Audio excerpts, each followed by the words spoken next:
Thanks, Dave. So social media, we're all doing it these days.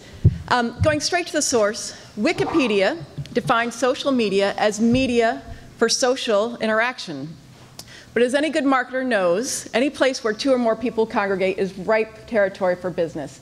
So it didn't take long before everyone has really embraced social media as a part of their marketing strategy. Everyone from the local corner wine shop to global brands have really embraced this.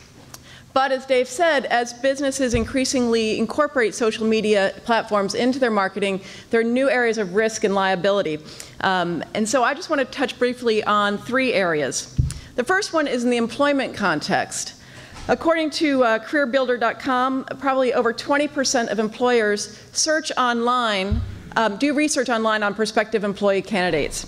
So for employees, the risks seem pretty obvious of posting those risque spring break pictures online where a prospective employer might see them, right?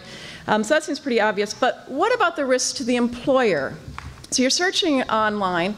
As an employer, what do you really hope to find out about a candidate? Are you looking for that Facebook posting about, hey, this is really great, living off all the money I embezzled from my last employer? It's probably not what you're going to find. What you're more likely to find is information that is impermissible, illegal to use in a hiring decision. Things like candidates' religion, maybe health issues, maybe they're pregnant, political stances, sexual orientation, many more things that you cannot use in a hiring decision.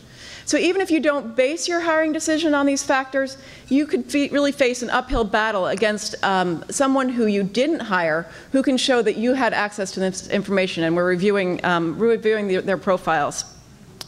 So a second area of risk comes from the content that you or your employees post on social media. There's a lot of cool stuff out there on social media, out on the computer. It's right to your computer, your phone, your tablet. There's text, there's graphics, there's photos, music, video, and a lot of it, it's really cool stuff that would be great to use in promoting your business. But what can you use? Some content is meant to be shared and some is not. Just because technology has made it easy to share content doesn't mean that you are authorized to do so. Downloading photos from Facebook is easy. Cutting and pasting text from someone else's blog onto your blog is easy. But these materials are the intellectual property of someone else. And if you don't have permission to use it, then you're not authorized to do so. And their content is protected by federal copyright laws.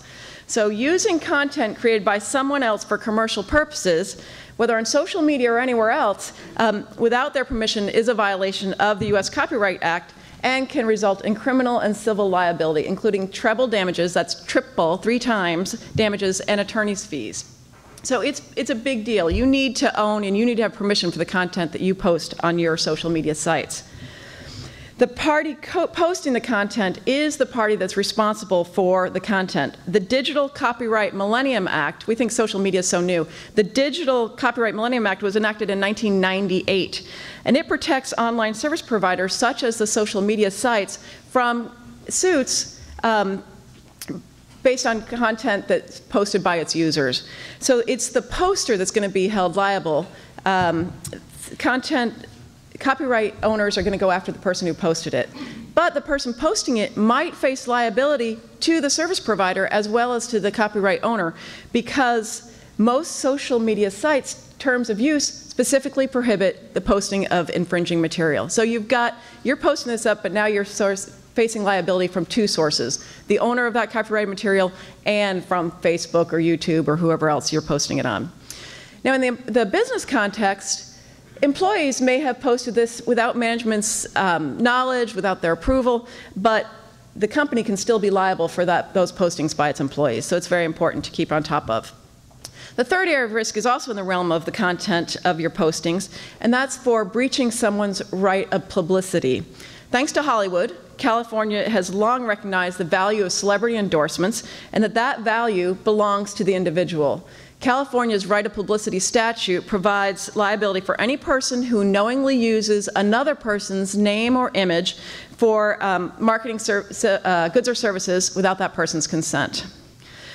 So because we know that Dave Garth's next career will be as a pitch man for any business, local business, willing to open their wallet, you need need to be aware that when you catch Dave using your product or sitting in your restaurant and you snap a picture of that and post it on your social media, you might be facing a claim from Dave for infringing on his valuable publicity rights. So, what to do? Best practices dictate having clear company policies about who can post and review of the content that you plan to post.